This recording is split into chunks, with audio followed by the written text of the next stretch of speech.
the hell was that?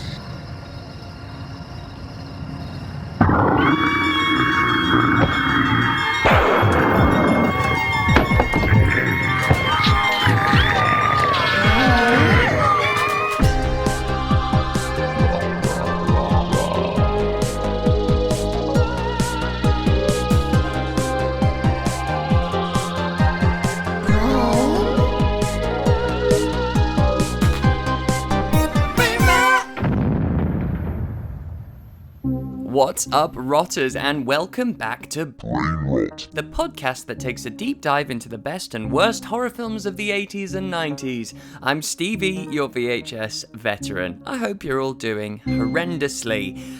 It is time to pick our new franchise retrospective over on Patreon now that we've completed our Leprechaun journey. And that will be joining franchises Warlock, Critters, Ghoulies, House, and Children of the Corn. And a poll will be going up this week to patrons to decide the new venture. Perhaps Subspecies, or Scanners and Scanner Cop. How about Return of the Living Dead? There's loads more of those than people realise. I can't wait to see what gets picked. And if you want to have a say, just head to steviesbrainrot.com to sign up from just $5 a month.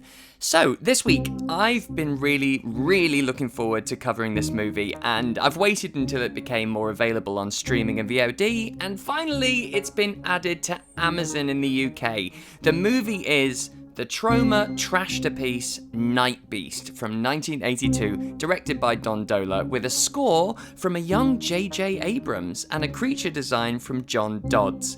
Nightbeast does not disappoint in its cheap and thrillingly wacky content. Wacky made me sound very old. Joining me to discuss this must-see is one half of viral singing duo Max and Harvey Mills.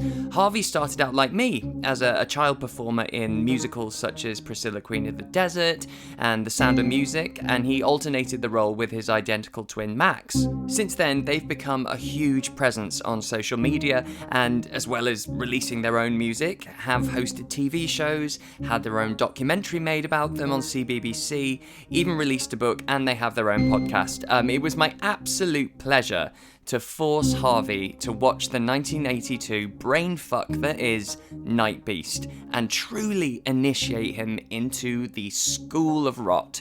Oh my god, how have I never said that before? School of Rot. That is brilliant. Anyway, Harvey, welcome to Brain Rot. You alright? Thank you so much. Yeah, honestly, I'm having an amazing time. I've had a little bit of a listen to the podcast, and this is possibly one of the most insanely niche but also coolest, I guess, just topics I've ever seen on a podcast. So I'm very happy to be here.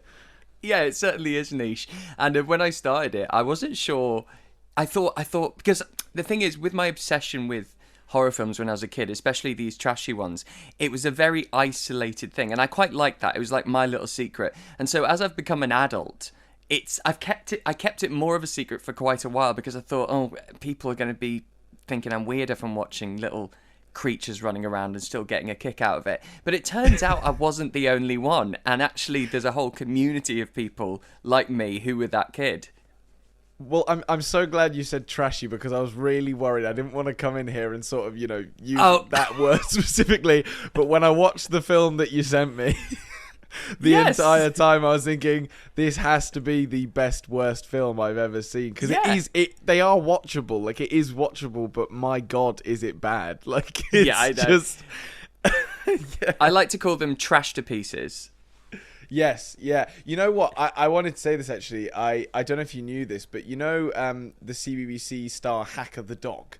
I know this might sound really weird. I mean, no, because I'm 38, so that sounds a little after my time. That's fair. Yeah, so basically, there's a dog. It's sort of like, I don't know, how they always had puppets in the broom cupboard or whatever at CBBC. Yeah. The guy who currently puppets him is equally as obsessed with these films. I mean, he has got some, like, absolute corkers that he's put on his Instagram and stuff, but I just thought that's the only other introduction I had to this world. So now you and a guy who does a puppet for kids TV are my two references. That feels like quite a juxtaposition. Yeah, honestly. It's good company, don't worry. Oh yeah, no, I'm sure. Oh, I love that. I have to say, it was incredibly hard for me to not introduce you as Andy because obviously we communicate mostly via Instagram, and your Instagram handle, because obviously handles and hashtags often don't allow uppercase and lowercase, and so it reads as the beginning of your name is Andy, but of course it's because it's "and I am Harvey," because Max, your brother, is what is it? Hello, I'm Max or something. Yeah, so we thought we wanted to be really creative, and there's actually a really dumb story behind that I'll try and summarize. Is that we needed our own accounts, and we thought it'd be funny to have like somewhat personable usernames. So originally we were going to go with Cooking with Max and Cooking with Harvey. We have never been chefs. We've never had anything to do with that culinary world in the slightest, but we thought that'd be funny. But there was some twat had stolen Cooking with Harvey, so whoever that guy is, I'll forever resent him. No, I'm kidding. It's fine. But yeah, so we landed on Hello, I'm Max and I'm Harvey because we thought, haven't seen anyone do that, so that works. But yeah, every time I see you post something, I immediately go, "Oh, Andy's posted in my head," just because of the Andy. Yes, it's a bit of a Susan Boyle moment, I suppose. And for anyone who doesn't know what that means, gosh, I know exactly what you mean.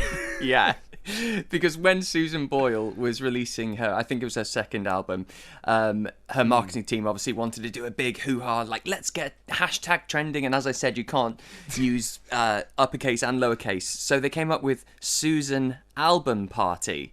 And of course, when you read it, it reads as Sue's Anal Bum Party. And so everyone had a field day with that. In some way she would have almost been okay with. Like, I know that sounds probably a bit of an assumption, but I think she liked, the idea that there's a mystery behind it. I don't know. She seems a little bit unhinged. But yeah, definitely. I mean it got the album notice, that's for sure. By God, it did. But not as much anal as everyone had hoped. So horror films in general,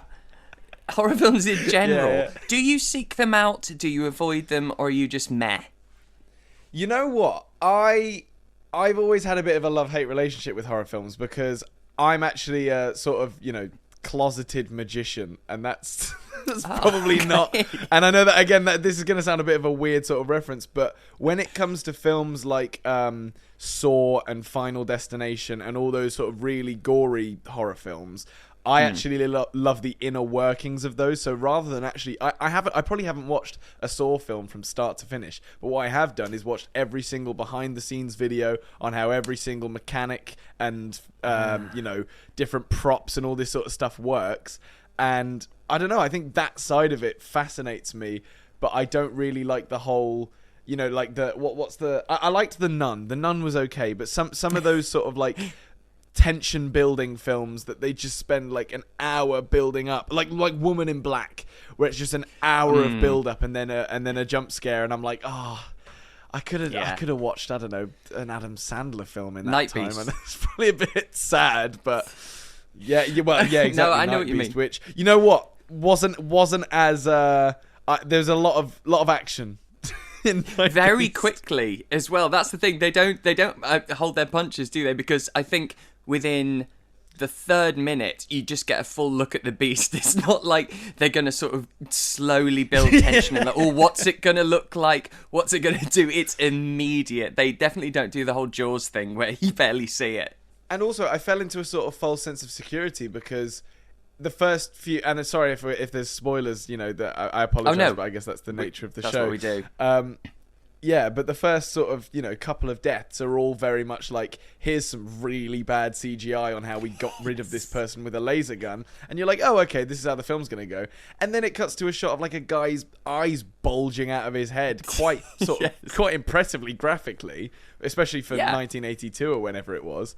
And I was like, oh, okay, so I really don't know what's going to happen. And there was a hilarious moment as well when the ship's blowing up and there's like, they just overlaid this absolutely for a long time CGI like explosion that just, because the explosion was impressive itself, but they decided no, we need an extra flash of nothing.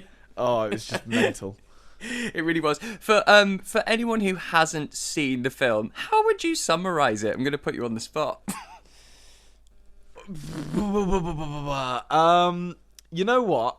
It's it's just a big chase scene, really. It's one massive chase scene where at all times you just meet random characters that have decided that they're going to make their lives slightly more difficult by not listening to the very reasonable advice of, okay, we should leave now because there's a guy that's not a guy that's killing everyone. Was that too vague? No, that's literally it. I mean, we'll get to it, but I couldn't believe the length of some of the shootout scenes. Literally minutes. And remember, these are law officials. There's several moments where there's maybe 5 policemen and women all shooting at one static monster, and not one bullet hits the fucker. It's, you know what, they unbelievable. They did establish that. I remember the line that guns don't do anything. Whether or not that was just convenient for them because they realised further in that they'd shot at him quite a lot of times and hadn't killed him yet, I don't know. I think that's the second. I think that's the second shootout. But then there's a third, which, having been given the information, bullets don't do anything, they still all take their marks and shoot at it, to the point where one guy is shooting at it with a rifle, and it slowly walks towards him, and he just keeps going, and he lets it walk up to him and then slash him to bits. There's a lot of choices. I mean, this town, anyway, I'm not too sure it's run by someone I would put my faith in. Well, there's that whole thing about the mayor and the governor, but they very loosely touch on that. It's like, I didn't quite understand what their contribution was, other than being some idiots that refused to leave because they would rather have a party. I don't know. It was like that we didn't learn much about what the governor's stance on the whole situation was. That's very true. Well, let's talk through it a bit from the top. So obviously, great graphics at the top. We get the sort of paper spaceship and that. And as I said, that crashes, and we have no qualms in showing the monster. What did you think of the beast in question? The beast, El Nacht. El Nacht? I just mixed up so many languages. Is that actually... I was like, I'm not sure what that is, but I'll just agree for the sake of the fact that German, it's too early Spanish. for me. Yeah, no, I've got absolutely no clue. But I mean, he's a handsome fella. I thought he'd changed halfway through. I was watching it slightly delusional on a car journey back from Scotland, and and halfway through, I genuinely thought, is this a different monster now? But maybe that was just me not paying enough attention. I think that was you. I think that's because you were in the back of a car on the way from Scotland after a busy week. I think that's the perfect setting to watch this film, and then to discuss it after 2 hours sleep. I think you're on for a winner. I'm doing no. Honestly, the fact that I'm even coming out with vaguely cohesive sentences is my mission. But no, it was a good, like, the design of the monster in theory should have been quite good. It was actually not nice to look at, but then like you say, the amount that they just put it on full blast, like you can see it so well lit the whole time. It's like, well, they clearly didn't have the prosthetics to make this what they could have done now, because it's 1982. But it is just it can be a tough watch at points because he's not actually that scary. Yeah, I think it is the lingering shots where you can really see the seams. But I have to say, I'm loving his silver shell suit / jumpsuit. That was beautiful. I mean, one of the first times we see him is when the campers come to find what's going on, and he literally pops up into screen, which suggests he was crouched in an opening. It doesn't like pop out from behind a tree. He's literally just squatting. And somehow they don't see him in his big shiny suit. And then he just stands up and shoots them. But also, this alien, we never find out anything about its motives, why it's there. I mean, it crash landed. So you'd think it would then ask for help. But it seems to be like its mission is to destroy everyone. But the shell suit, it doesn't seem to serve a purpose. Because and maybe that's bulletproof. I don't know. Because they do shoot it. But it makes me think, so this alien race has modesty? Have you deduced that just from watching the film, or is there like some lore that I've missed out on? No, I was trying to work out why it's wearing Yeah. a silver jumpsuit, and it can only mean that this alien race does have modesty like humans. Yeah. Which I thought was I see what you interesting. mean. Yeah. No, I mean, I guess maybe he sort of like felt that would camouflage him because wherever he comes from, silver is a much more camouflaged color. So this is sort of like an army outfit, except he's just completely misjudged where he's landed. I don't know. I don't know why I'm trying to help him. Bless him.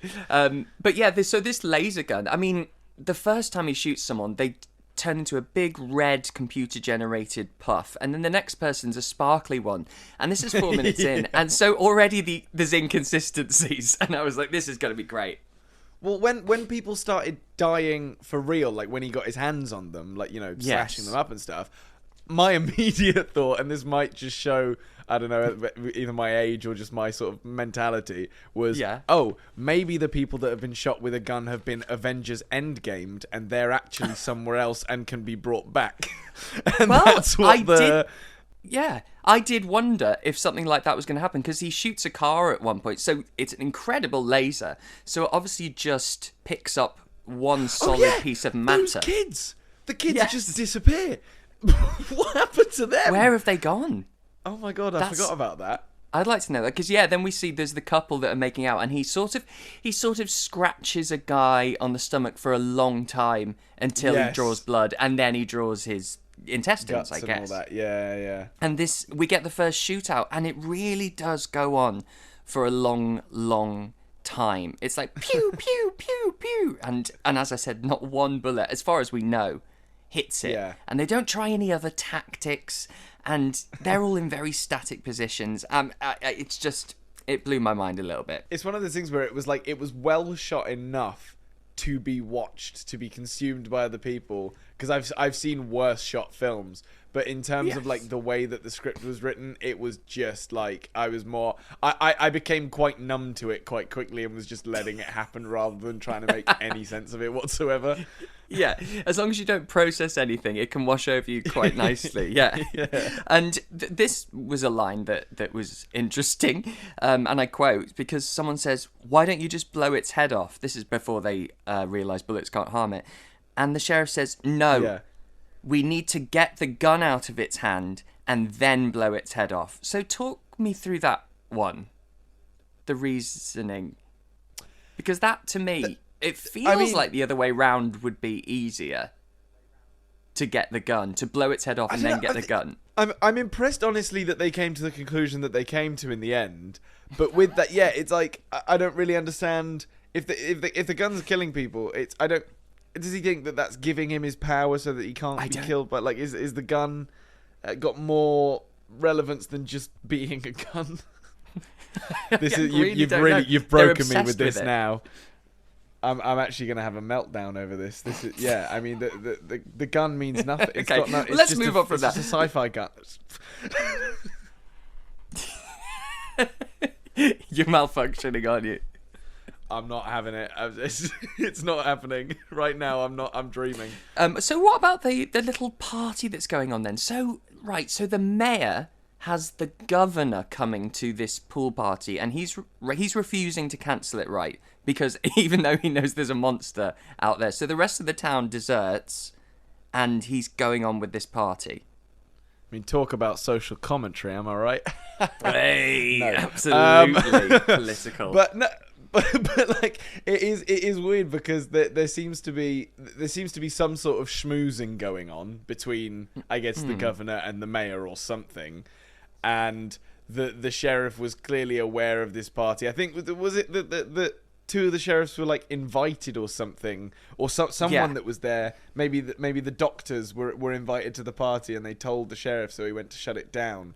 But then it's sort of this weird sequence of like, and I remember this being a particularly odd bit to watch, was that they were sort of meant to be arguing over the fact that the party wasn't going on, except there was clearly no written dialogue, so they were just sort of shouting at each other over each other, and I was kind of like, all right, we just seem to be watching an argument now, not like anything that was planned. Just riff. They've obviously been told. Just riff about the party. Which I like. I think is the most important quality of a film is where the actors just completely. Oh, hello. Oh, what was that? Oh, it's Alexa. She reminded me. You got to take your pill and inhaler. Pill and inhaler. Take my medication. This is the age I'm at where I have to have an Alexa reminder telling me to take my preventative inhaler and my daily pills. My technology tries to look after me as well, but it literally just goes, "Oh, you've only slept 3 hours again. Well, you're an idiot," and that's sort of the interaction I have with my technology. Also, it doesn't work because it always just pisses me off when she says it because it's always at an inconvenient time, and then I forget.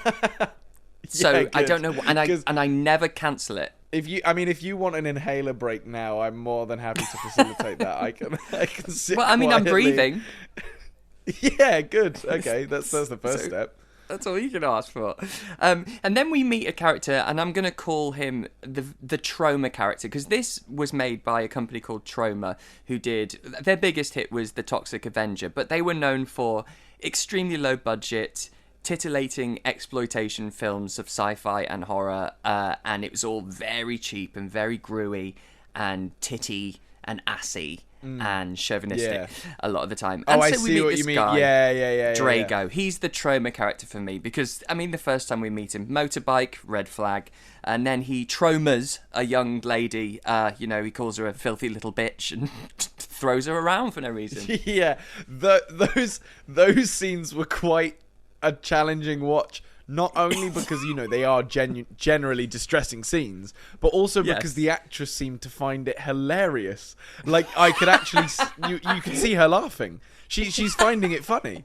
And I'm kind of going, I get that obviously those scenes are probably quite tough to film with a straight face, but when this is meant to be something fairly distressing to watch, and the actress is just laughing through it, I'm conflicted.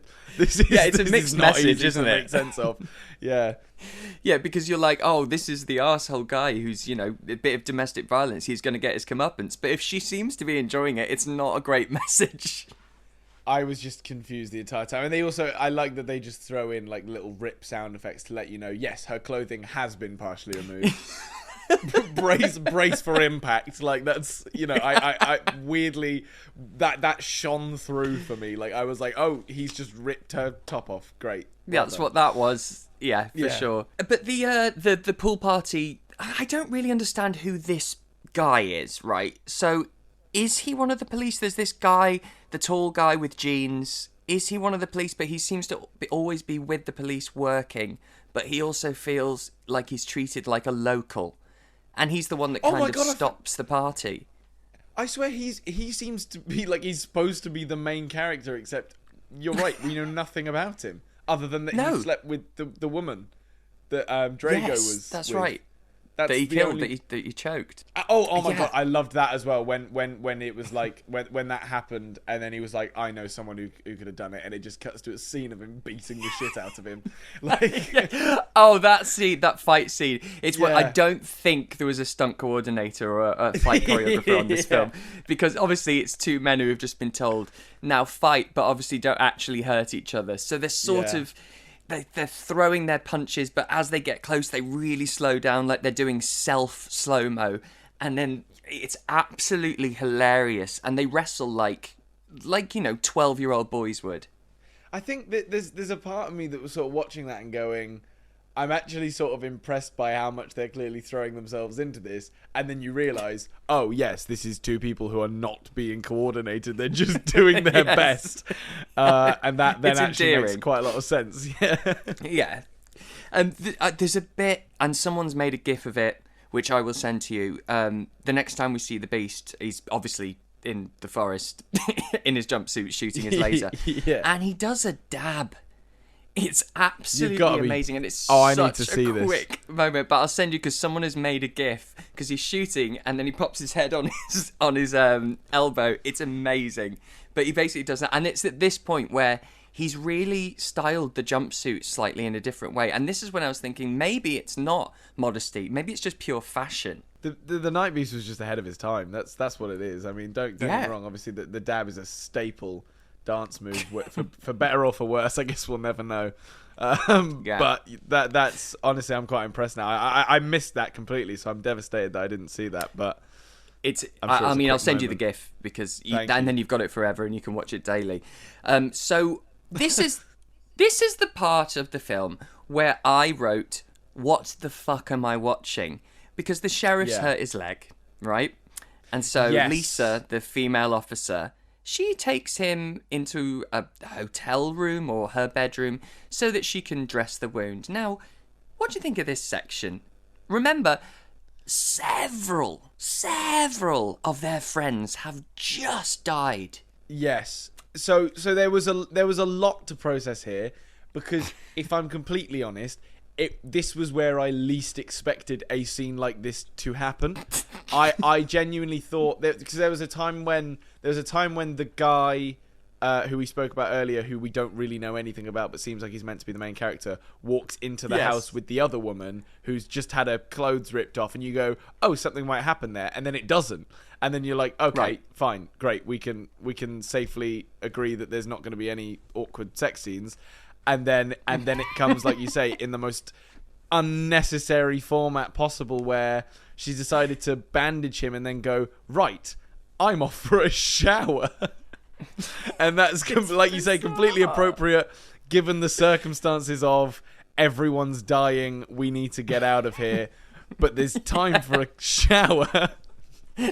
Of course. And then it's it just the just fact that leads she to... undresses him when he's like a little boy, like where he's sat on the bed, and he can walk, so he can take his own trousers off, and it's very uncomfortable. Did not enjoy. And so this is, and then slow-mo undressing. Yeah, because like you were saying, this is like a characteristic of these films. Who is it that makes these films again? TROMA, yeah. TROMA, and this is like a regular occurrence that they'll just do a scene like this completely out of the blue. Good for them. Yeah, and money shot. Yeah, exactly. And it just just after everything that's happened, it just feels downright disrespectful, because I think there are more pressing matters at this time. And then there's also this other couple of characters who are the doctors, a husband and wife. And the reason we know he's a doctor the first time we see him is he's in the middle of the woods, but wearing a white lab coat. And that felt odd. Why he would wear that it's literally called a lab coat. But obviously we need to know he's a doctor, and they couldn't afford a stethoscope. So white coat it is. Of course. Yeah, absolutely. No, I found that interaction very strange. Yeah, because they seem to appear very randomly in instances where you need to be told what's happened. They're basically exposition doctors. They're like, they come in to explain, yes, this is what's most likely happened, and now here's a scene of us. I don't know, where are they when they get sort of cornered by the beast at one point? They're like, are they in their house, or I forget where that was. In the basement. I think they're hiding. I guess it's in the basement of their house. I'm a doctor of what? Exposition. I like that. Yeah. But is it him, or is it them? It's all very messy. Who gets their head ripped off? Because there's a very wonderful dummy. Is it the mayor? Yeah, that was a tough watch. Yeah, you might be right. Because was it? Yeah. Because what's her name? I forget her name, but she keeps calling him Bertie or something, and that was an issue. Oh yes, Anne Marie or something like that. Yes. Yeah, I think that was the comedy. Oh no, it was element. Mary Jane. That's it. That was it. Yeah, that's it. Yeah, I think that's the comedy in the because he keeps going, "Stop calling me Bertie." There was a really good moment where I did find myself sort of laughing out loud at his reaction. I think he just shouted "all right" or something, but it was the way I can't remember. It was like get me another drink or something like that, and he was like, no, you don't need anything else to drink. She just goes on and on and on about it, and then eventually walks off and just screams about it, and I thought that was quite funny. Yeah, and there's a random guy who goes to this is before the mayor dies, that goes to get the mayor's whiskey out of the back of the car, and then he gets his arm ripped off like that. Happy here for it. Yes, and that was a very brief moment for that actor. That was a short-lived experience, but happy he got the part, I suppose. Yeah. Yes. And Drago's on the scene again, the bad motorcycle guy. And what did I miss something? Because there's the middle of his shirt is ripped out, and I mean in sort of a circle. Like the buttons are still done up at the top and the bottom, but there's a rip in his shirt, and it's perfect for when he gets shot, of course, because the bullet comes through the bare chest. So I noticed this again because weirdly, it might have just been because I had headphones in when I was listening to it, but the rips were really loud, and that happened during his tussle with the female police officer. But then again, I immediately assumed, well, we've seen her naked once, he's probably ripped her clothes. Again, this is a common thing for him. But I guess it turns out that it was his top that got ripped. So they did put in a sound effect for that, so at least, credit where credit's due. They were ahead of that. So that checks out. Okay, good. I'm glad they covered that. But obviously also it's perfect for the exit wound, because he gets shot. Also one shot, bullseye, by that officer who's been shooting at the beast for, 100 rounds. So good one. A static beast, fish in a barrel, but this running around mad guy, perfect shot. Well done. He'd got loads of practice in. That was what it was. Yeah, that's what it was on the range. Now the electrocuting thing. So before earlier we see the couple, the doctors, they electrocute the beast, and it's like and it runs off. So they decide the only way to kill it, they say, we're going to have to set something up and electrocute it because it worked before. And I'd argue it didn't work before very well, because the beast ran away and has killed several people since being electrocuted. That was a weird one for me as well, because I could tell once they'd figured out. I think they said something about electricity. I was like, oh, okay, so they're just doing the electrocution thing again. That's the only way they know how to kill him. But I also thought it was very unclear how again our favourite character that we don't even know the name of had to sort of sacrifice himself, but for a reason that literally wasn't actually made clear, other than he'll get out of it. But it's like, but didn't you build this so that he couldn't? That was almost the whole point of doing it this way around the trees. Otherwise, you would have just run up to him with the wire. Like there was a whole I don't know, that seemed really odd. Yeah, right. If you were happy to go down with the ship, why didn't you just kamikaze straight towards him with a live wire? Yeah, I mean, I guess it was a last minute decision, but very strange that he had to go. Whoever he is, bless him. Rest in peace. When did Lisa, the female officer, change into red lingerie and jeans? Because I missed that. Yeah, so I caught that, and I remember seeing that, and again, it was like it was similar to the shower thing, where she sort of insisted that she needed to have a shower, even though there was absolutely no reason for that. In the same way, the female doctor, the older woman, comes over and goes, "Oh, we need to get you out of these clothes," and it's like, why? That's actually a line that she says, and I'm like, I think because she's just had the wrestle or whatever with Drago, and then they've gone, "Oh, you poor thing, change immediately." I don't understand. That checks out. But I guess they needed her to be a more attractive woman, sexy holding heroine. a gun, rather than she couldn't possibly just still wear her police uniform. It's like, get into this. Yeah. That's, I guess, back in those days would have been the go-to sexy outfit. I think now jeans and a top are slightly less, Yeah.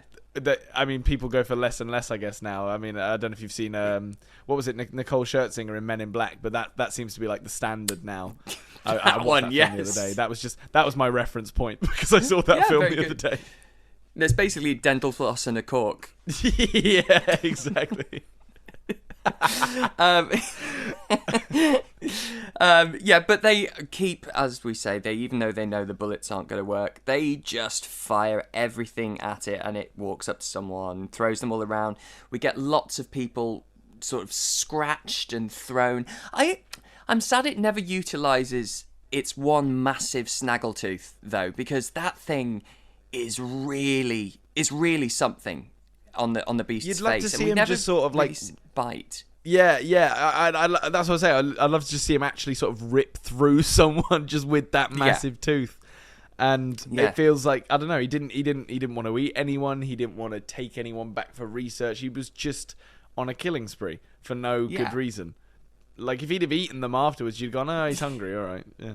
Yeah, the thing is, we never get any kind of motivation. And I have to say, it's something of an anticlimactic ending. Because we see that he's frying, and so does our Jamie, I think, the guy that we don't know. So obviously he goes down with the ship, and we see the results of that because he's on the floor and his eyes are bulging out and his face is burnt. But end credits? That's it? Yeah. Well, they also they had credits at the start as well. They seemed to really cover that at the start. So I thought, oh, maybe the end credits aren't going to be as bad, and then they still were. Yes. I sat through it for about 30 seconds and went, yeah, I don't need to do this. I'm all right. And I doubt there's going to be a post-credit scene. Yeah, but it's very unceremonious that we don't see the demise, really. We see a silhouette of the beast, and then it pans up to the sky and says Nightbeast, 1982. Yeah, that was... I don't know, like you say, a little bit anticlimactic, but also I just sort of I felt like it should have gone on. There should have been more addressed, like you know, the amount of people that died, who got out, who survived, where the fuck those kids went, like what the car dematerialized, and I want to know where it's going, because they're not just like exploding, they're not like dying. It's gonna live with me. Whose kids were they anyway? Surely the parents should be looking for them. Yeah, I mean that they were with that guy, but he sort of, I don't know. They called him Uncle. Yeah, that was it. I don't think he was their uncle. I think they were captive. Yeah, most likely. I mean, they did seem slightly on edge. Yeah, shell shocked and a little bit sort of pale and vitamin D deficient. Yeah. But that was it. That was Nightbeast. So it's almost a remake of the director's film from 1978 or something called The Alien Factor, and it's basically all the same cast, which I haven't seen because I was told this is the improvement. So I'm very curious to go back and watch The Alien Factor if this is the improvement, because what a joy though. I do think with these films it's only 80 minutes. It zips by, but there are some scenes that are just prolonged firing and that fight where obviously they just have to try and fill it to get a proper release. I think for me, I was sort of waiting. I was just waiting for the next punchline. I was like, we're gonna hit a new way of someone dying eventually, and that was good, to be fair. The beast wasn't consistent with the way he killed people. Sometimes he'd lop someone's head off. Sometimes he'd scratch their insides out. Sometimes he would just. There was one of the women just sort of got suspended with blood trickling down her legs, and we were to do the sort of mental arithmetic on what had happened there. Yes. I don't really know. Yeah, you're right. But he walks away from that one and she stays suspended. So I like to think he's pushed her onto a nail or a spike or something. That I would have liked to have seen, but hey. Right, yeah. Oh, Nightbeast. What a dude. Can't win them all. Oh, or, I mean, that's the patriarchy! Me calling him a dude. The patriarchy. You couldn't possibly assume. No. But we can safely assume that anyone with that level of sort of reckless, unjustified murdering spree is probably male. There's a good chance. Yeah, I'll buy that. The past events. Yeah, of the world. Yeah, exactly. But mate, thank you so much. Thank you for watching it in the circumstances you watched it. Like I was just trying to think, because I knew you were going to be watching it in a car. Like I was picturing some of the scenes, like that very, very awkward sex scene, and I was just picturing you in a car watching it with other people around, and that brought me joy. No, I very much did that as well, and I wasn't sure. I had my mate next to me who was driving. And I don't know if he ever sort of caught any glimpses, but I was kind of like, shamelessly, if he asks, I'll just tell him what's going on, because I think realistically, if he sees that on my screen, he probably won't say anything. But we also know each other well enough for me to have sort of said, yeah, don't worry, this isn't weird. This is just I'm under a very specific circumstance, and I've been told to watch this film. That happens to feature some very interesting scenes, but it was definitely a nice environment to do it. And I think if I'd have just sat like at home watching it or whatever, it wouldn't have been quite the same, because for the vast shooting scenes, I was able to at least look into the distance and sort of just listen to the repeated gunshot sounds rather than really try and stick it out. That was the only bit that dragged a tiny bit for me. Oh, listen, I appreciate it so much. What fun! Thank you so much. Have you got anything exciting coming up you can tell the peeps about? You know what? I'm always one of those people where I love just coming on podcasts and just doing it for the sake of doing it, rather than great. Like, having all this stuff to promote. I mean, me and my brother are always sort of working on. We do a lot of social media. Just generally, posting covers on there. But right now we're in a very sort of developmental stage. So I'm happy to sort of leave you with a mysterious something's coming. But it's nothing to shout and scream about just yet, because obviously we're still figuring that out ourselves, and that is the world we live in. It's not always completely rounded off, and I won't just do a podcast because I love the promotion, although I am absolutely a slut for attention. So here we are. No, that's great. That's great, because when I ask people that, I don't actually listen anyway. I just wait till there's a. Was that a lot to take in? No, but when people do, I just wait until they finish speaking. Then I go, oh my god, that sounds amazing. All right, great. Yes. Thanks so much. Yeah. And that doesn't even remotely work for what I said. So perfect. Yeah, exactly. I actually had to compute you saying, I'm not going to say anything, but I'm saying this, but I'm not saying anything. Yes. I don't want to say. Very good. Very good. You kept me with you. Very nice. Listen, thank you. Thank you so much, mate. This has been amazing. You should go and get some sleep. Yes. You know what? No, I'm going to now go into London and mess some stuff up. I might go see Groundhog Day. Apparently that's worth seeing. I don't know. Yes. I think you'd enjoy it. Just to share that, because genuinely my brain didn't go, that's not a very interesting way to end the podcast. I just sort of decided to spurt that out. But that's what we're doing. That's where we're ending it. Yes. So good. Well, thank you. And possibly enjoy Groundhog Day. Take care, buddy. Cheers, man. See you in a bit.